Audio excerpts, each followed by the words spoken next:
ناظرین،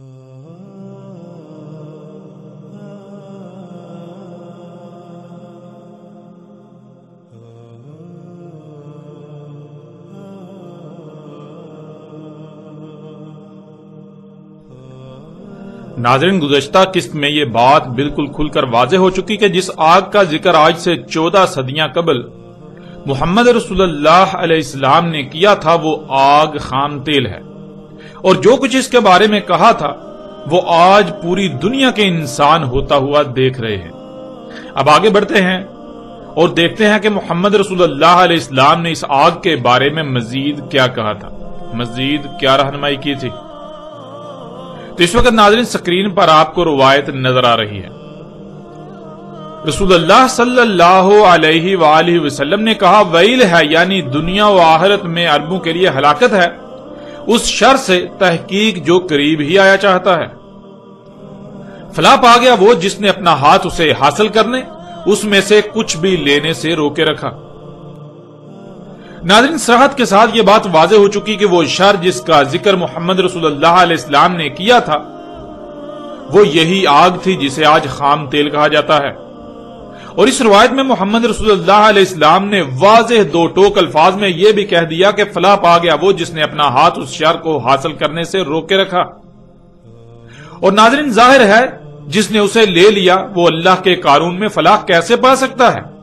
اس پر تو اس کا جرم ثابت ہو گیا، اور اگر حق واضح ہو جانے کے بعد وہ اپنے ہاتھ کو روک لیتا ہے تو بلا شک و شبہ اللہ غفور الرحیم ہے۔ لیکن اگر حق واضح ہو جانے کے باوجود بھی وہ خود کو اس شر سے نہیں روکتا تو پھر بلا شک و شبہ اللہ الجبار القہار بھی ہے۔ ناظرین غور کریں، آج کون ہے جس نے خود کو اس شر خام تیل سے روکا ہوا ہے؟ جب آپ غور کریں گے تو شاید ہی کوئی انسان آپ کو ایسا نظر آئے۔ سب کے سب انسان اس میں سے لے رہے ہیں، اپنا ہاتھ اس کی طرف بڑھا رہے ہیں۔ آپ غور کریں، جو گاڑی آپ چلاتے ہیں اس کا وجود کیسے ممکن ہوا؟ کیا اسی خام تیل سے اس کا وجود ممکن نہیں ہوا؟ اس میں بطور ایندھن آپ کیا استعمال کر رہے ہیں؟ ذرا غور تو کریں۔ پھر آج آپ اس بات میں بھی غور کریں کہ آج آپ جو کچھ بھی ضروریات کے نام پر آسائشیں، سہولتیں اور آسانیاں وغیرہ استعمال کر رہے ہیں، آسائشیں، سہولتیں اور آسانیاں وغیرہ اخذ کر رہے ہیں، جو اشیاء بھی آپ استعمال کر رہے ہیں، اپنی ضروریات کو پورا کرنے کے لیے جن جن اشیاء پر انحصار کر رہے ہیں، جو کہ تمام کی تمام غیر فطری مصنوعی اشیاء ہیں، وہ کس سے وجود میں آئیں؟ ان کا وجود کیسے ممکن ہوا؟ وہ کس سے خلق ہوئیں، کس سے بنائی گئیں؟ سکرین پر ان اشیاء کی تصاویر بھی آپ اپنی آنکھوں سے دیکھ رہے ہیں۔ ناظرین آپ غور کریں، یہ تمام کی تمام اشیاء کس سے وجود میں آئیں؟ جب آپ غور کریں گے تو آپ کو بالکل واضح یہ جواب ملے گا، یہ بات آپ کے سامنے آئے گی کہ یہ تمام کی تمام اشیاء یا تو براہ راست اسی آگ خام تیل سے وجود میں آئیں، یا پھر ان میں اسی آگ خام تیل کا بنیادی کردار ہے۔ یوں آج آپ جو کچھ بھی استعمال کر رہے ہیں، یہ آپ کا اپنا ہاتھ اسی آگ ہی کی طرف تو بڑھا رہا ہے، اسی آگ سے ہی تو لے رہے ہیں جس میں سے کچھ بھی لینے سے محمد رسول اللہ علیہ السلام نے آج سے 14 صدیاں قبل بہت ہی سختی کے ساتھ منع کیا تھا۔ یہ تھا ناظرین فتنہ دجال۔ یہ فتنہ کس قدر شدید ہے آج آپ کو اس کا اندازہ ہو جانا چاہیے، اور یہ بات بھی اب تک واضح ہو جانی چاہیے کہ کیوں محمد رسول اللہ علیہ السلام نے کہا تھا اس وقت کے بارے میں کہ اس وقت کوئی بھی مومن نہیں ہوگا۔ آج جس وقت میں آپ موجود ہیں اسی وقت کے بارے میں محمد رسول اللہ علیہ السلام نے کہا تھا کہ اس وقت کوئی مومن ہوگا ہی نہیں۔ اور ناظرین آپ جس پہلو سے بھی غور کریں یہی تلخ حقیقت آپ کے سامنے آئے گی جو آپ پر کھول کھول کر واضح کی جا چکی اور مزید واضح کی جا رہی ہے۔ آج عرب دنیا اسی آگ کی بنیاد پر خوب موجیں اور عیاشیاں کر رہی ہے۔ آج عرب دنیا میں جنت کے مزے لوٹ رہے ہیں، لیکن ان قریب ان کے ساتھ وہ ہونے والا ہے جس کا یہ تصور بھی نہیں کر سکتے۔ خام تیل اللہ کے غیب میں سے تھا. اللہ نے قرآن کے شروع میں کہا اور قرآن میں بار بار کہا غیب سے مومن بننے کا. لیکن ان عربوں نے جو دین کے ٹھیکیدار بنے ہوئے ہیں، نہ صرف اللہ کے غیب کا کفر کرتے ہوئے زمین کو پھاڑا، زمین کو چیر پھاڑ کر اللہ کے غیب میں سے اسے نکالا، بلکہ الٹا آج اس پر فخر محسوس کر رہے ہیں. ناظرین، گزشتہ ایک ساتھ میں آپ پر یہ بات کھل کھل کر واضح ہو چکی کہ زمین و آسمانوں کی مثال آپ کے جسم کی سی ہے. جیسے آپ کے جسم میں خون ہے، بالکل اسی طرح زمین کا خون خام تیل ہے، جسے اللہ سبحانہ و تعالیٰ نے قرآن میں بعض مقامات پر برکات کہا اور بعض مقامات پر تین، اور اس کے علاوہ بعض مقامات پر تو بالکل واضح الفاظ میں اسے زمین کا خون کہا، جیسا کہ آپ سورہ البقرہ کی اس آیت میں بھی دیکھ سکتے ہیں. وَإِذْ قَالَ رَبُّكَ لِلْمَلَائِكَةِ إِنِّي جَاعِلٌ فِي الْأَرْضِ خَلِيفَةً قَالُوا أَتَجْعَلُ فِيهَا مَن يُفْسِدُ فِيهَا وَيَسْفِكُ الدِّمَاءَ.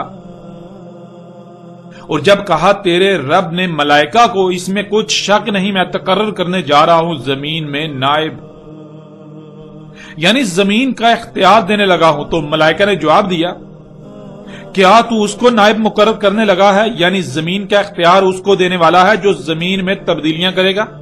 تو نے زمین کی مخلوقات کو احسن خلق کر کے ان کے مقامات پر قائم کر دیا، اور یہ انہیں ان کے مقامات سے ہٹائے گا، جس سے زمین میں خرابیاں ہوں گی اور بالآخر زمین میں تباہیاں آئیں گی، اور وہ زمین کا خون بہائے گا.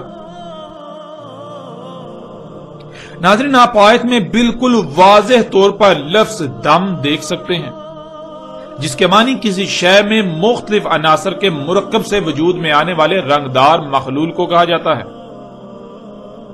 یہی محلول انسانوں اور جانوروں میں پایا جاتا ہے، اور آپ اسے آسان الفاظ میں خون کہتے ہیں، لیکن عربی میں جسے آپ خون کہتے ہیں اسے دم کہا جاتا ہے. اور آپ آیت میں زمین کے دم یعنی زمین کے خون کے الفاظ کو بالکل واضح دیکھ سکتے ہیں، اور اس آیت میں زمین کے دم یعنی زمین کے خون کا ذکر کیا جا رہا ہے. ناظرین، سورہ البقرہ کی اس آیت میں حقیقت آپ کے بالکل سامنے ہے. اس آیت میں بالکل واضح ہے. آپ خود غور کریں اور فیصلہ کریں کہ کیا ہے زمین کا خون.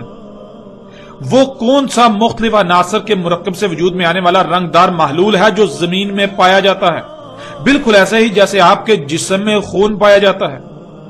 ذرا غور کریں، خلیفہ یعنی نائب کس پر بنایا گیا انسان کو؟ کس شے کا اختیار دیا گیا انسان کو؟ اور اس کا جواب بالکل ظاہر ہے، اسی آیت میں زمین کا اختیار دیا گیا، انسان کو زمین پر نائب بنایا گیا. اللہ سبحانہ تعالیٰ نے خود کہا کہ زمین کا اختیار دیا جا رہا ہے انسان کو، اور جواباً ملائکہ نے کیا کہا؟ جواباً ملائکہ نے یہ کہا کہ یہ زمین میں یعنی انسان زمین میں تبدیلیاں کرے گا. اے ہمارے رب، تو نے مخلوقات کو جن جن مقامات پر رکھا ہے یہ ان کو ان کے مقامات سے ہٹا دے گا، ان میں تبدیلیاں کرے گا، جس سے زمین میں خرابیاں اور بالآخر اس میں تباہیاں آئیں گی. یہ زمین کا خون بہائے گا. اور کیا یہ آج سب نہیں ہو رہا؟ کیا انسان نے یہ سب نہیں کیا اور آج یہ سب نہیں کر رہا؟ ناظرین، وہ کون سا رنگدار محلول ہے جو مختلف عناصر کے مرکب سے وجود میں آتا ہے، جو زمین کے اندر بالکل اسی طرح پایا جاتا ہے جس طرح آپ کے جسم میں خون، اور آج اسے زمین سے نکالا جا رہا ہے؟ ذرا غور کریں، وہ کیا ہے؟ کیا وہ خام تیل نہیں ہے؟ کیا خام تیل کے علاوہ کچھ اور ہو سکتا ہے یا ہے؟ حقیقت ہر لحاظ سے آپ کے سامنے ہے.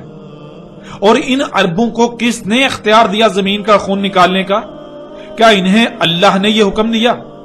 کیا یہ فساد نہیں ہے؟ کیا یہ فساد عظیم نہیں ہے؟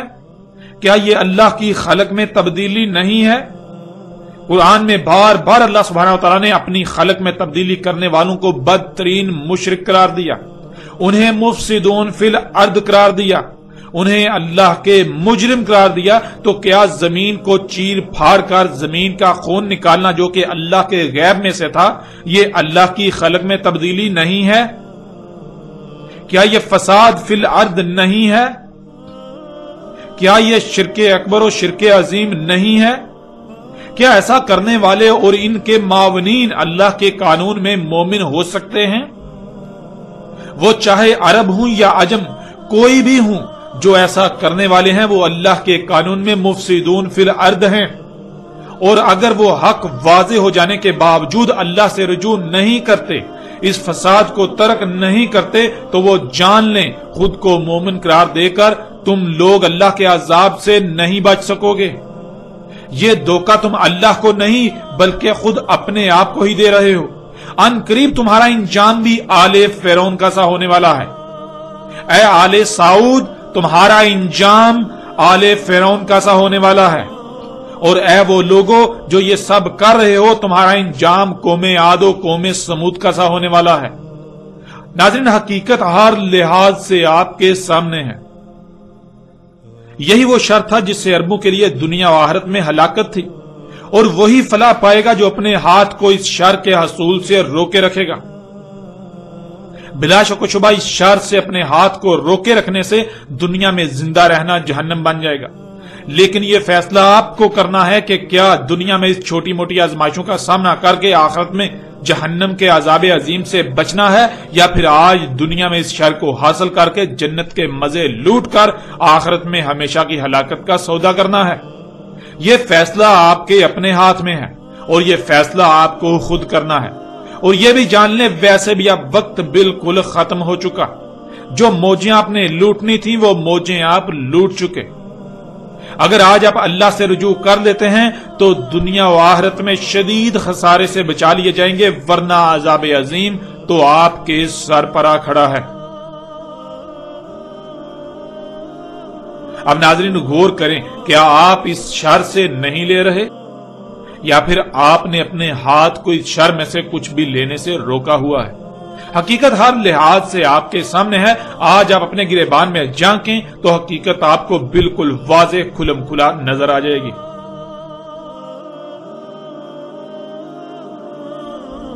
اب بڑھتے ہیں آگے اور دیکھتے ہیں کہ اس آگ کے نکالے جانے کے مقامات کے بارے میں محمد رسول اللہ علیہ السلام نے آج سے 14 صدیاں قبل کیا کہا تھا۔ آج سے 14 صدیاں قبل اس آگ کے نکالے جانے کے مقامات کے بارے میں کیا رہنمائی کی تھی؟ تو سکرین پر ناظرین آپ کو روایت نظر آ رہی ہے۔ رسول اللہ صلی اللہ علیہ وآلہ وسلم نے کہا، وہ وجوہات جن کی بنا پر اسات یعنی انسانوں پر آخری بڑی عظیم تباہی آئے گی، اس کی پہلی وجوہات میں سے وہ آگ ہے جو مشرق سے نکلے گی، یعنی مشرق سے نکالی جائے گی۔ پھر اگلی روایت، رسول اللہ صلی اللہ علیہ وآلہ وسلم نے کہا، نہیں قائم ہوگی اسات بڑی تباہی کی گھڑی یہاں تک کہ آگ نہ نکالی جائے حجاز کی سرزمین سے۔ ناظرین یہاں یہ یاد رکھیں کہ ارض حجاز کو آج سعودی عرب کہا جاتا ہے، یعنی جسے آج سعودی عرب کے نام سے جانا جاتا ہے اسے ارض حجاز کہا جاتا تھا۔ پھر دیکھیں اگلی روایت، رسول اللہ صلی اللہ علیہ وآلہ وسلم نے کہا، ان قریب نکالی جائے گی آگ حضر موت سے یا بحر حضر موت سے قیامت کے یوم سے قبل۔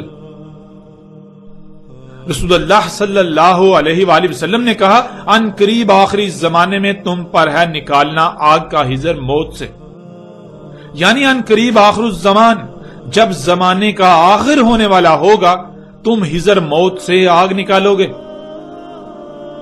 رسول اللہ صلی اللہ علیہ وآلہ وسلم نے کہا، آگ نکالی جائے گی یمن سے، اس آگ کی طرف انسان ایسے اکٹھے ہوں گے تمہارے اکٹھے کیے جانے کی جگہ جیسے کتے کسی ہڈی پر اکٹھے ہوتے ہیں، یعنی خطہ شام میں دنیا کے لوگ اس آگ پر ایسے اکٹھے ہوں گے جیسے بھوکے کتوں کے سامنے ہڈی پھینکنے سے وہ اس پر اکٹھے ہو جاتے ہیں، اور اسے حاصل کرنے کے لیے ایک دوسرے سے لڑتے چیختے اور داڑتے ہیں۔ بالکل ایسے خطہ شام میں انسان اس آگ کے حصول کے لیے اس کی طرف اکٹھے ہو جائیں گے، اس کے حصول کے لیے کتوں کی طرح آپس میں لڑیں گے، ایک دوسرے کو ماریں گے۔ ناظرین اسی طرح اگلی روایت، رسول اللہ صلی اللہ علیہ وآلہ وسلم نے کہا، نہیں قائم ہوگی اسات حتیٰ کہ نکالی جائے گی ارض حجاز سے آگ۔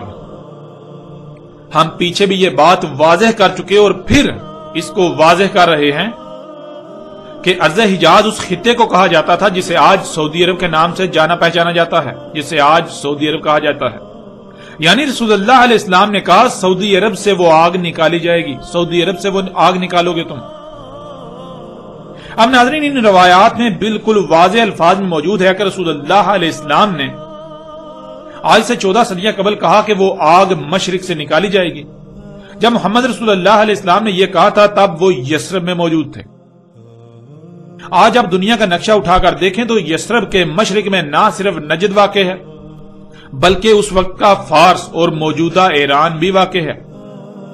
اس کے علاوہ یمن، الحجاز اور حضرموت یا بحر حضرموت کا ذکر کیا، اور ناظرین کے علاوہ مزید ایسی روایات بھی موجود ہیں جن میں عراق اور شام کا بھی ذکر کیا گیا۔ تو اب سوال یہ پیدا ہوتا ہے کہ یہ آگ جو محمد رسول اللہ علیہ السلام کے وقت ان مقامات میں یعنی الحجاز میں جسے آج سعودی عرب کہا جاتا ہے، یمن میں حضرموت یا بحر حضرموت، فارس یعنی ایران وغیرہ، عراق اور شام، ان تمام مقامات میں زمین کی گہرائیوں میں ٹھنڈی پڑی ہوئی تھی، کیا آج وہ نکالی جا رہی ہے؟ کیا آج انہی مقامات سے وہ آگ نکالی جا رہی ہے جو آگ محمد رسول اللہ علیہ السلام کے وقت ٹھنڈی حالت میں پڑی تھی؟ اور آج جب اس آگ کو نکالا جاتا ہے تو وہ ٹھنڈی ہوتی ہے، پھر اس آگ سے فضا میں، ہوا میں اڑنے والی مخلوقات اڑتی ہیں، وہ آگ بادلوں کی طرح اڑتی ہے۔ اس آگ ہی کی وجہ سے پوری دنیا طرح طرح کی زہریلی گیسوں سے بھر چکی، اس آگ ہی کی وجہ سے یہ دنیا دجال کے فتنے کی لپیٹ میں آ چکی۔ وہ آگ جس آگ کی طرف آج دنیا کے تمام انسان اپنا ہاتھ بڑھا رہے ہیں، اسی میں سے لے رہے ہیں۔ تو آج جب آپ غور کریں تو حقیقت بالکل سامنے ہے، آج حقیقت آپ کے سامنے ہے، بالکل آج انہی مقامات سے یہ آگ نکالی جا رہی ہے جن مقامات کا ذکر محمد رسول اللہ علیہ السلام نے آج سے 14 صدیاں قبل کیا تھا۔ لیکن انتہائی تکلیف دہ بات تو یہ ہے کہ آج کوئی بھی ایسا نظر نہیں آتا جسے یہ حقائق نظر آ رہے ہوں، کوئی بھی ایسا ہو جو یہ کہے کہ ہاں واقعتاً اللہ کے رسول محمد رسول اللہ علیہ السلام نے آج سے 14 صدیاں قبل بالکل سچ کہا تھا۔ جو انہوں نے آج سے 14 صدیاں قبل کہا آج بالکل عین اسی طرح پوری دنیا کے انسانوں کے سامنے ہو رہا ہے۔ کوئی ایک بھی ایسا نہیں ہے کہ جو ان حقائق کو دنیا کے سامنے رکھے، جو دنیا پر یہ واضح کرے کہ دیکھو محمد اللہ کے رسول تھے، دیکھو کیسے انہوں نے آج سے 14 صدیاں قبل آج کے حوالے سے کھول کھول کر وضاحت کر دی تھی، حیران کن الفاظ استعمال کیے تھے، وہ بتا دیا جو آج ہو رہا ہے، بجائے اس کے کہ آج دنیا پر یہ حقائق واضح کیے جائیں بلکہ الٹا محمد علیہ السلام کو جھوٹا ثابت کیا جاتا ہے۔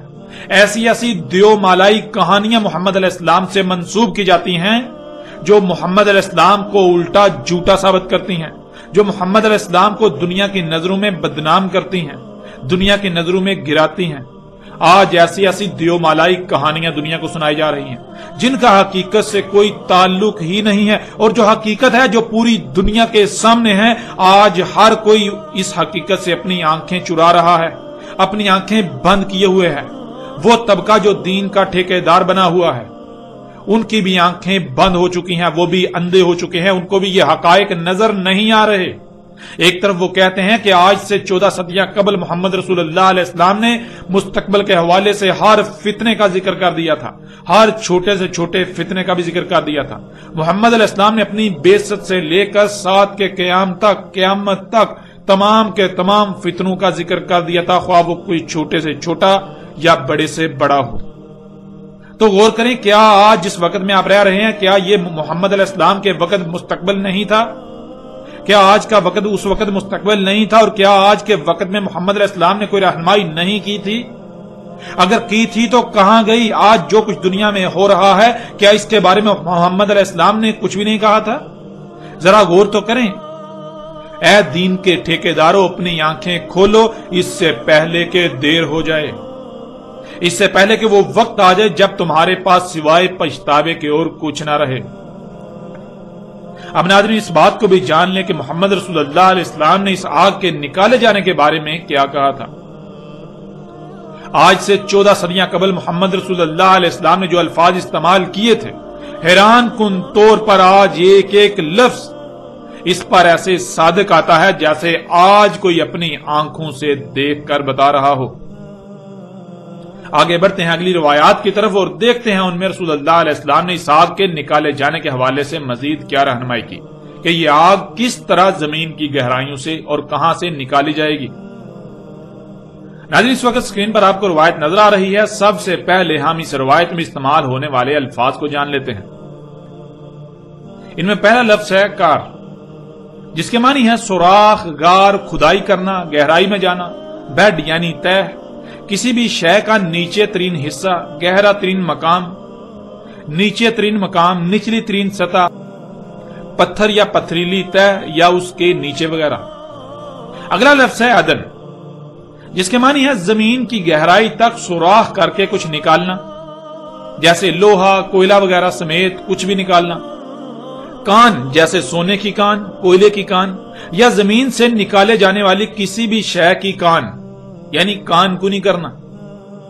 اگلا لفظ ہے سوق، جس کے معنی ہے خرید و فروخت کرنا، دکان پر جانا اور وہاں سے خریدنا، خریدنا یا لینا، لانا، لے جانا، فراہم کرنا، پہنچانا، منتقل کرنا، نقل و حمل، تجارت سینٹر، مارکیٹ، بازار، دکان وغیرہ۔